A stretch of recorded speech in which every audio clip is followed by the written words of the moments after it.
wait. Stop the music, stop the music. No. We're not on episode 9. We are on episode 10.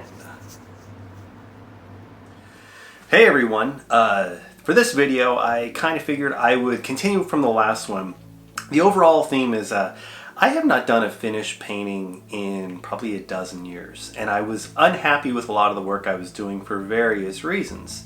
So really the last 10 years wasn't all about creating art for me, but if I did, and when I did, it was generally anything in a sketchbook. It was something like a concept. It was just drawings. And I realized that there's a lot that goes into making a finished painting. So secondary to the drawing, now the new focus is really value. It's value studies. Like what you see behind me here is a bunch of examples of value. And this came from many sources. The exact technique that I'll get to, I'll credit that. First was with my grandfather, and he always said, oh, you need a warm and a cool and darks and lights, and he was a master painter, but he was very brief with me with lessons. But something that I noticed with his work is that the strongest paintings, if I would take them and I would turn the saturation all the way down to 0, or all you get is white to black and grays, the strongest paintings still held up exceptionally well. And I looked at my paintings that I was doing when I was in school or whatever, and the ones I didn't like, generally, what I didn't like about them was the value pattern. And a lot of times, like, you could see some colorful painting, and it just kind of, doesn't hit you the right way. And if you do this little trick, you'll actually see that there's not a whole lot of value pattern going on. It's mostly in the middle, or too light, or too dark. The next one was Robert Wade. Robert Wade is an Australian artist, and he wrote some great books on watercolor painting, and I inherited at least one of them that's been incredibly influential to me. And in the second chapter, he outlines this idea of a tonal value pattern, and he frames it up as where if you need to hit your painting with a marker to give it more definition, it's because you failed with the tonal values. And this is your lights, your mediums, your darks, your whites, and your blacks. And your whole goal as a painter or a creator or whatever is to kind of like really make use of all that. Now in video and photography, a lot of the YouTube videos I watch, the tutorials I watch, they talk about you want this dynamic range. And in the editor, you can go turn down the darks to get to 0. You can turn up the lights to get to 80, 85, or 90, wherever you want.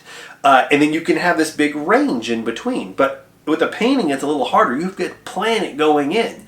And that comes down to these guys. These guys are a set of Prismacolor Markers. And this technique is actually how I like to map things out. In several books, I actually see where they'll do value studies in watercolor or pencil. Blah, I hate doing that. The way to get it for me has been the marker. I learned this technique from Professor Rob Jew at Riverside Community College. I'll link to his art page in the description. This is what illustrators use, and this allows you to experiment. You can go, because it's non-destructive, you lay your marker paper over your line drawing, your perfect line drawing, and it's kind of like tracing paper, and you just go over it and you trace with the markers to fill in values. And what's really cool is that these come in, we figure you have the white paper, then you have 10 to 90% gray, and then black. And what's nice is that you can experiment. You're free to just sit there and see what works. And kind of the objective is this, at least how I'm going to be doing this project. I'm going to use my old camera. I'm not even using this new camera. I'm not using anything fancy. I'm using something you can buy for under $100. Used anyway, and new, I think they're, like I said, they're about $300. They're not that bad for a camera. And from that, I'm going to create a line drawing, and then I'm going to refine that line drawing to where I really can't make it any better. Whatever drawing limitations I have, this line drawing will take it out. And I'm going to use tracing paper to kind of like go over and eventually get something that's like, this is as good as I can do. Now, I can do is not anywhere near as good as what many other people can do. I know a lot of people will say, hey, I could do so much better. Oh, I can do it from my head. Well, like I say, go get bent. Congratulations, I can't. But you kind of don't need to, because I'm going to use this technology and I'm going to use these techniques to kind of like guide me there. So after I have this perfect line drawing, I'm then going to take the marker paper in a big pad, because I'm going to do it to size, and I'm going to create value patterns. And the value patterns are going to allow me to experiment. And if you do this, you can experiment too. Where do you want the lights? Where do you want the darks? What I've been doing lately, the reason why I didn't do just jump straight into this project, you realize I haven't done this value patterns in a long time. So I actually took these markers and I didn't even draw anything new. I just went with my old drawings, old sketches from 5 years ago, 6 years ago that I really like.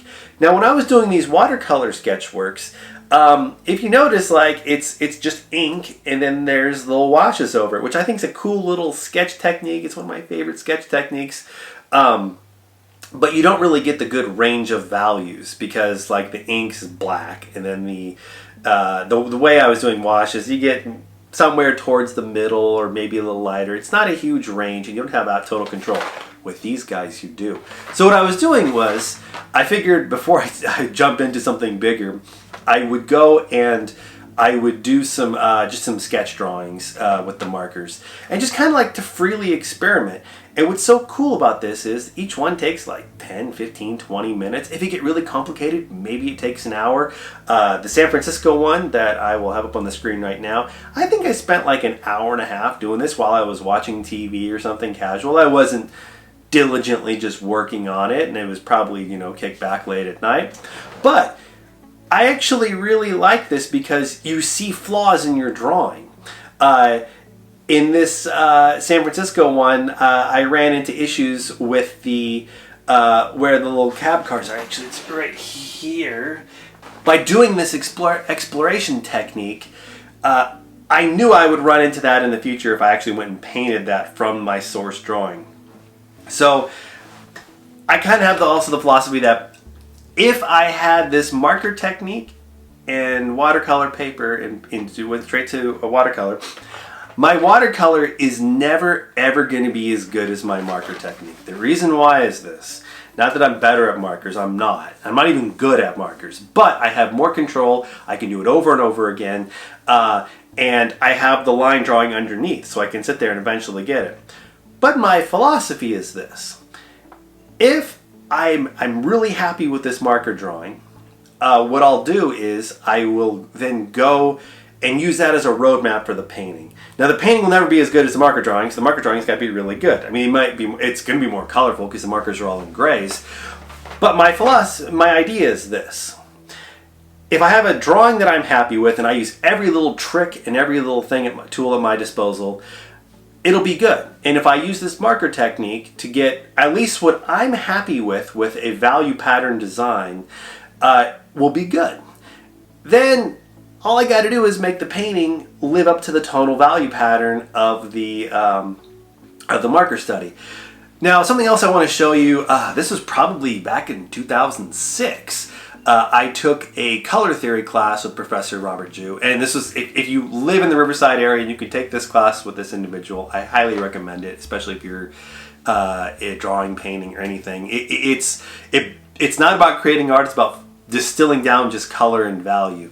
And this is where I really came across this idea of getting it right in black and white and gray and then matching it in color, because it turns out that if you're, and I'll show you a couple of my stuff from 2006, but it turns out that if your values are good, your colors almost don't matter. And maybe with what I'll do is I'll actually, if like I say, this project could stop at any time just because I don't want to do it anymore, but if my value study is good and I'm happy with the value study, what I'm actually going to do is I'll do a couple value studies.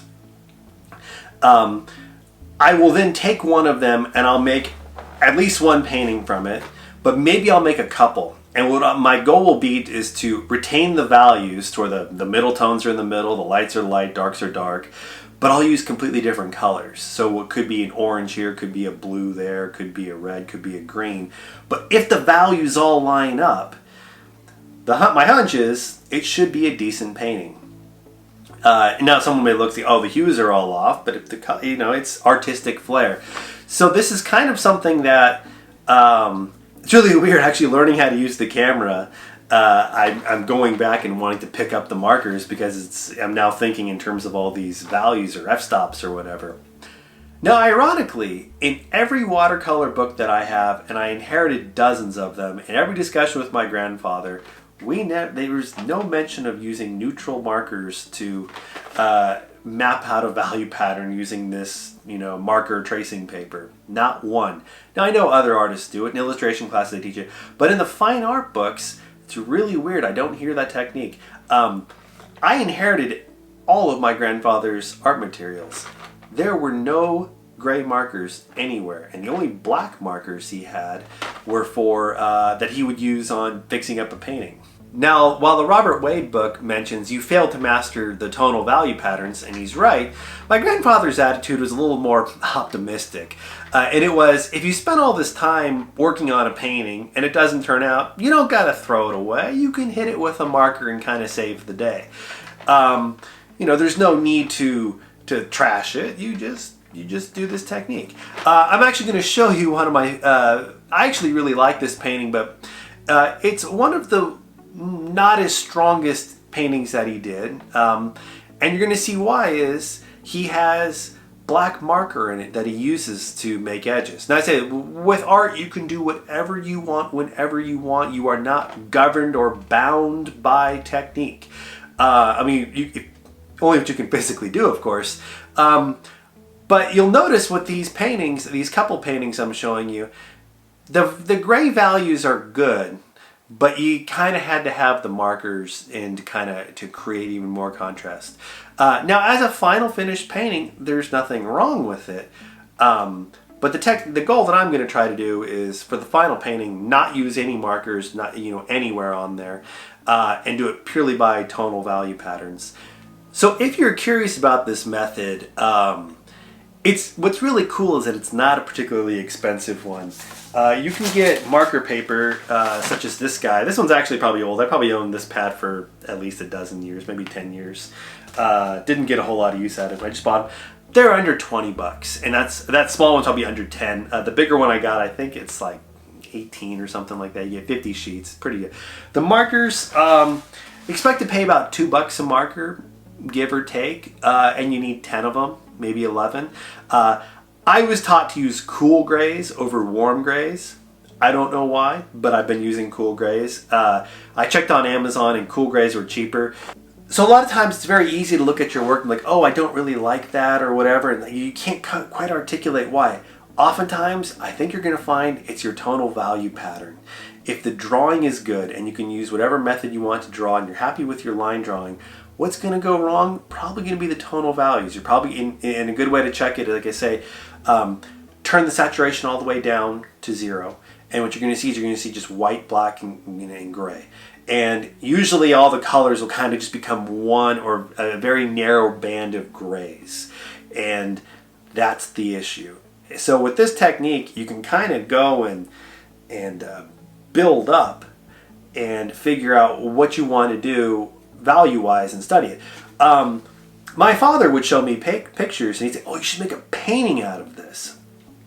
Now, I can draw using the drawing techniques. I can draw anything and make a line drawing out of it decently well. But oftentimes what will happen, I'll say, oh no, I don't want to do that one, or it won't look right, and I can't articulate with them. Why? A lot of times the tonal value pattern just will not work very well. It'll be, all the grays will be very similar to each other, and the foreground and the background will be similar grays, and you can modify it for a painting, absolutely. But as I'm shooting photos, I realize, oh, I'm going to do a gray study of this first. But also a really good way to tell if you want to make a painting out of something is do it in grayscale. Take your photo, turn it to grayscale. If it doesn't look good, well, guess what? Do another photo. Pick something else. If it looks really good in the grayscale and you can really see how the separation, how you want it, you're on to something. I always think these are only going to be like 5 minutes long, and I don't have much to say, and they go on for way too long. So I'm going to cut it here. Hopefully you kind of like this. My channel is supposed to be a little eccentric. I want to do art, and then it could jump into kettlebells, and it could jump into old toys, and then jump into this. So I hope to share my opinions with you and my thoughts with you. And if you like that, subscribe. And you can also just press like on this button and then go borrow your friends' phones and bring up this video and press like on theirs. You can also subscribe on theirs. Letting it watch on a loop is also good for me. Just let it go. You can watch my videos over and over again. More hits is better for me than fewer hits. But anyway, I hope you like that. Follow me on Instagram. I post every day at Riley O'Neill, and I will see you next time.